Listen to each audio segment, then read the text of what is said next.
Burnout by taking so-called adult gap years or mini sabbaticals. The Associated Press says more companies are allowing weeks or months of paid or unpaid leave as a way to retain employees. Now, an organization is working to push more employers and employees to embrace extended leaves.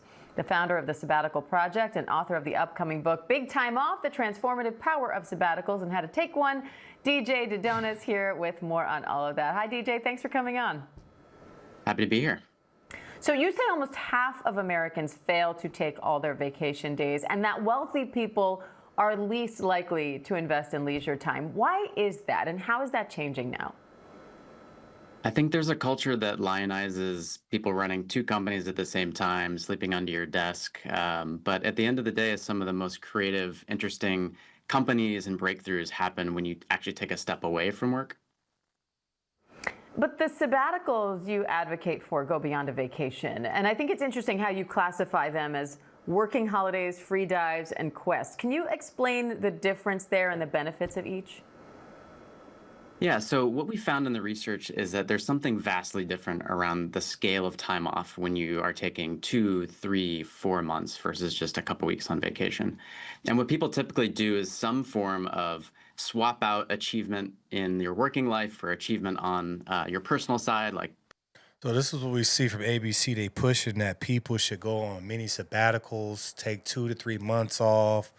They're trying to tell people, working class people, just quit your job, get away, do some vacations. Look, vacations, sabbaticals, it's only for rich people.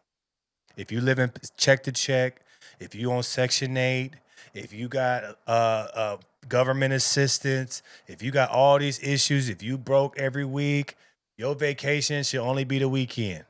You shouldn't be having no vacations, no mini sabbaticals. You should be getting to work. That's the problem with people today. We have people and we have news stations pushing rich people activities to broke people.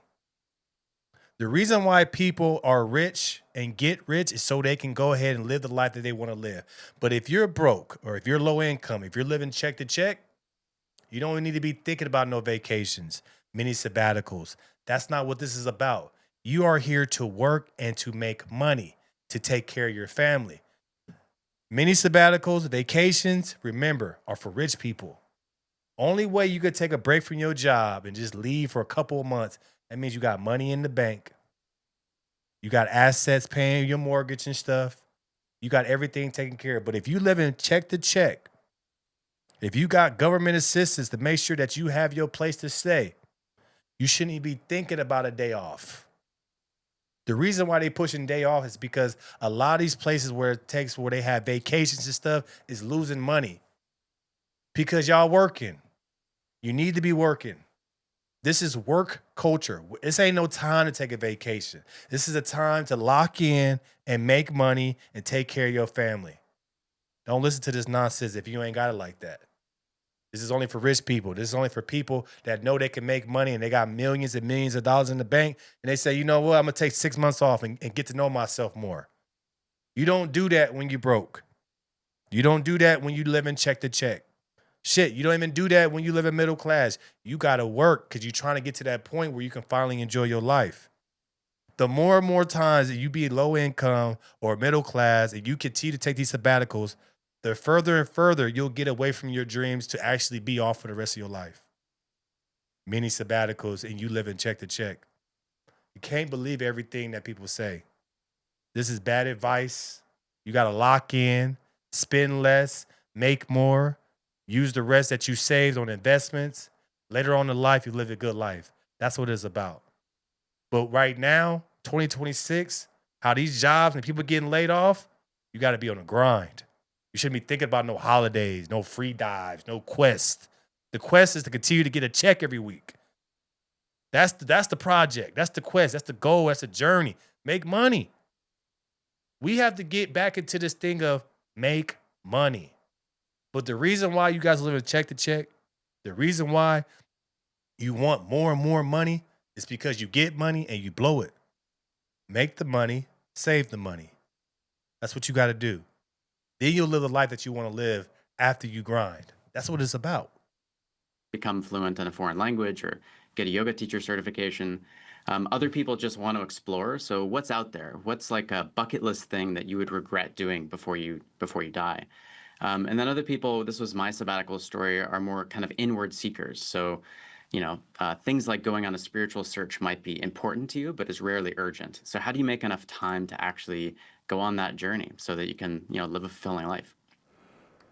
But what about for the business owner? How do you fill that void without Exactly. replacing someone? And what's in it for the company? I think this is an issue that's really important in order to make sabbaticals equitable for everybody. But lots of companies, even cultures, make this as a matter of practice. Australia has long service leave for all civil servants. Sweden, you can take 6 months off to try to start a business. And so basically what we see is that if you have a sabbatical policy, employees will leave, but they'll come back rested, restored, with more creativity. They'll have gotten to focus on things that are important, like family and their personal health. And they come back, usually with more skills and like confidence around like this company cares about me as a whole person as opposed to just a worker. And I want to kind of give back and be loyal to them. I said this in my last video. No matter if you're in Australia, no matter if you're in Sweden, no matter if you're in America, no matter if you're in Canada, you're working for a company, they do not care about you. You are there to do a job and make money. That is the exchange. You work, I pay. We got to stop listening to these people that's trying to sell you books, that's trying to sell your lifestyle and tell you that these companies care. They do not care. They want to make sure that you show up every day and make that money or save the money. That's what's important. But we got to get away from, oh, they care about me, so they're going to let me figure out my life and then come back and get a job. No, everybody is replaceable. What Australia and Sweden does, they can't do in America because there's too many people here that are ready to work, that want to work. You got to get on your job, make your money, stack your money, invest in some assets. So then when you finally leave that job, you never want to come back. Working for a job, going on a sabbatical, and then coming back to the same job that I do not like. No, what I'm going to do is I'm going to go to that job, work hard every single day, stack my money, spend less, put my money into assets. And then when I leave, I never have to come back. That's how you got to do it. Why would you go on a sabbatical and then now you have a life that you love and you're doing the things you love and then you're like, damn, I got to come back to work? Why would you put yourself through that? That's why you just got to work hard, spend smart, and then the rest of your life, you can live the way you want to live. So instead of it being a sabbatical, that's actually your life. But this is what rich people do. This is what wealthy people do. They work hard, make their millions, make their billions, and they finally live a life that they want to live. They're not taking sabbaticals. They're just living their life. So don't take advice from people like this. Take advice from people like me that says it's okay to work hard, stack up, invest. And then when you leave that job, you never, ever have to worry about it again. Let me know your thoughts about this in the comments below. Like, share, and subscribe to the channel. As always, we're going to tap into the Patreon. Link is in the description below. Monday through Friday, 10:21 a.m. Pacific Standard Time. We have the No Filter Morning Show. Make sure you tap in. I appreciate you guys, and I'm out.